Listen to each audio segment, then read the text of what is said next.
O Rio de Janeiro, a gente segue nesse tema porque o assunto é a falta de doses da Coronavac. Pelo menos 13 capitais anunciaram a suspensão parcial da aplicação por falta de estoque do imunizante. A situação está relacionada ao atraso da chegada da matéria-prima vinda da China. Sobre isso, conversamos agora aqui na CNN com o imunologista Edson Teixeira. Doutor Edson, obrigado pela participação conosco nesta manhã de domingo. Bom dia. Bom dia, Nonato. Bom dia, Elisa. É uma satisfação falar com vocês. Parabéns a todas as mamães. E vamos falar de vacina, que é um momento de esperança nesse Dia das Mães tão diferente. Sem dúvida. O doutor Edson, qual é o prejuízo que essa falta da vacina, essa falta de um fluxo mais contínuo e até para quem tomou a primeira dose, fica esperando a segunda, que tipo de prejuízo que isso causa, hein? Bom, a gente tem que pensar que todo prejuízo nesse atraso vai ser por conta do tempo necessário a imunizar todas essas pessoas. Nós temos experiência já em outras vacinas que um atraso pequeno de 14 dias ou mesmo 4 semanas, ele não interfere diretamente na eficácia global. Entretanto, esse atraso nesse momento da pandemia é algo realmente que a gente não precisava. É necessário que o governo mantenha perene a distribuição de vacinas para que ela seja aplicada dentro do esquema vacinal proposto, que no caso da Coronavac é até 28 dias. Doutor Edson, muitas pessoas que inclusive estão nos assistindo agora, eventualmente têm aquela dúvida, aquela preocupação, e que é compreensível de vou tomar minha primeira dose, de qualquer que seja a vacina, será que vai ter a segunda dose? E se chegar a hora de tomar a segunda dose e porventura não houver essa dose, não encontrei, atrasou, eu estou mais suscetível a ter a doença? Eu estou menos protegido do que alguém que tomou na data certinha? Muito bem, Elisa. Na verdade, todas essas vacinas que estão no Brasil, elas precisam de 2 doses completas e a partir de 14 dias após a segunda dose é que nós consideramos o indivíduo imunizado. Ao tomar a primeira dose, algumas das células imunológicas ganham um longo período de vida, são células de memória, mas elas não são suficientes para evitar o desenvolvimento até de doença grave. Por isso, diante desse atraso, é muito importante que, assim que disponíveis as vacinas para a segunda dose, a população vá tomar a sua segunda dose e completar o esquema vacinal para que a gente avance. Nós só temos em torno de 8% dos brasileiros vacinados e nós precisamos avançar muito nisso e é preciso que tenhamos as 2 vacinas para considerar o indivíduo imune. Tá, e sempre do mesmo laboratório, doutor? Há algum risco, por exemplo, se eu tomar uma vacina A e depois a segunda dose de uma vacina B? Nonato, tem que ser sempre a mesma vacina, não é? Porque essas vacinas, muitas vezes, são produzidas, desenvolvidas em plataformas diferentes. As 3 que nós temos no Brasil são plataformas completamente diferentes. A Coronavac usa uma tecnologia mais conhecida, que é o vírus inativado. A Pfizer é super nova, usa o RNA mensageiro. E a vacina de Oxford usa vetores virais. Então, é sempre importante orientar as pessoas a tomar sempre o mesmo imunizante e conferir no momento da imunização, através do cartão de vacina, se realmente estão tomando a mesma vacina.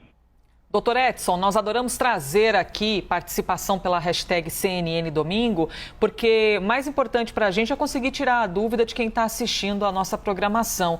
E tem uma pergunta interessante do Thales, pela hashtag CNN Domingo. Ele pergunta se com a baixa vacinação da H1N1, por exemplo, se a gente corre o risco de ter um diagnóstico errado, achando ser Covid-19, por causa desse momento que a gente está vivendo. É possível que esse diagnóstico se confunda, doutor? Porque a gente está falando de 2 doenças diferentes, mas que têm sintomas parecidos, né? Exato, Elisa. No começo, essas doenças apresentam sinais e sintomas muito parecidos. Mas, entretanto, o teste que nós utilizamos para verificar se o diagnóstico é ou não Covid-19, ele é muito específico, né? Que é o RT-PCR, ou mesmo antígenos rápidos para determinar antígenos virais. São os testes que utilizam lá o SWAB. Então, é preciso fazer o exame, confirmar e aí acompanhar o paciente, seja ele com H1N1, seja ele diagnosticado com Covid-19. Mas os nossos médicos estão muito bem preparados para identificar esses sinais e sintomas e saber diferenciar através dos exames que estão disponíveis. O ideal mesmo, e aqui nesse caso até pegando como carona a pergunta do nosso telespectador, no primeiro sintoma você já procurar um médico e checar se efetivamente é apenas uma gripe ou a própria Covid, né, doutor? Nonato, na verdade, existe uma janela onde é mais possível você identificar com mais certeza. Então, não exatamente nos primeiros sintomas, mas depois de 3, 4 dias, se você não tiver melhorado daquela dor no corpo, daquela febre, aí sim você deve procurar fazer o exame e identificar o vírus para que seja melhor manejado o quadro do paciente. Doutor Edson, mais uma pergunta bem interessante que chegou aqui pela hashtag CNN Domingo, foi o Madison que mandou. Ele disse que ele e a família dele tomaram a primeira dose de uma vacina neste fim de semana, a deles especificamente foi a AstraZeneca. E ele disse que está com alguns efeitos colaterais, febre, calafrio, dor no corpo. Qual é a dúvida dele? É possível que a vacina contamine de Covid ao invés de ajudar na imunização? Achei excelente essa pergunta, porque com certeza tem mais gente com essa mesma questão, essa insegurança aí na cabeça, doutor. Elisa, na verdade, as vacinas, elas são extremamente seguras. Todas essas vacinas que nós utilizamos para a Covid-19 têm uma segurança muito comprovada. Então, é impossível uma vacina provocar Covid-19.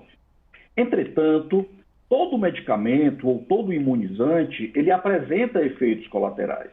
E a vacina da Oxford AstraZeneca traz na sua bula alguns efeitos colaterais que são comuns até 48 horas depois de tomada a vacina.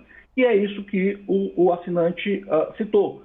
Pode ocorrer febre, pode ocorrer dor no corpo, pode ter aqueles sintomas gripais, até calafrios por conta da febre, mas que são tolerados e se resolvem em pouco tempo. A proteção que o imunizante gera é muito mais importante do que esses pequenos efeitos colaterais que aparecem em algumas pessoas, é bom que se diga.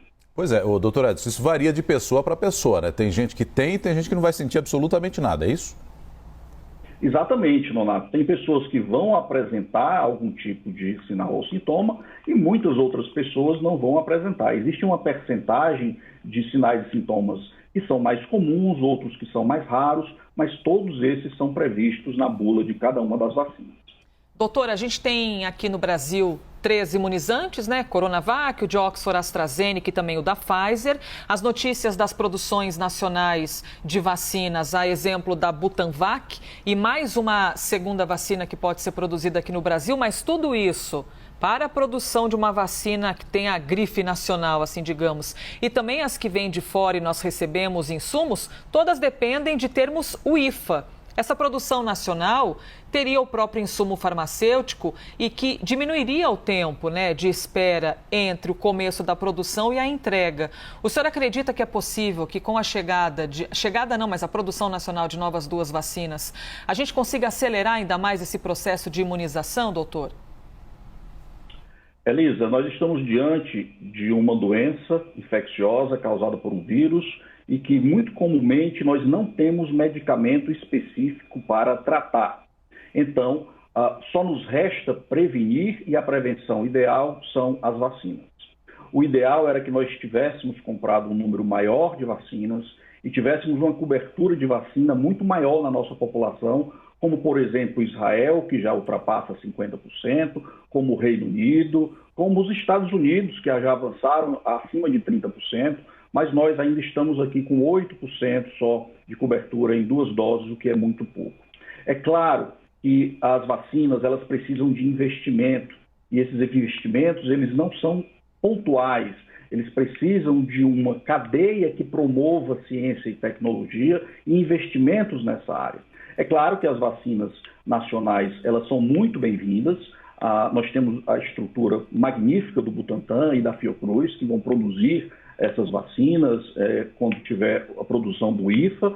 É claro que isso é importante para acelerar o processo, mas vacinas puramente nacionais vão demorar um pouco, mas serão importantes no futuro, sobretudo se aparecerem outras variantes que promovam ondas da Covid-19 no futuro. Doutor Edson Teixeira, imunologista, muito obrigado por atender a CNN nesta manhã. Um bom dia para o senhor. Bom dia, Nonato. Bom dia, Elisa. Obrigada, doutor. Obrigada pela gentileza. Mais uma entrevista nesse Dia das Mães. Obrigada a você, viu, que mandou a sua pergunta, a sua participação pela hashtag CNN Domingo, incluindo o Antônio, que está desejando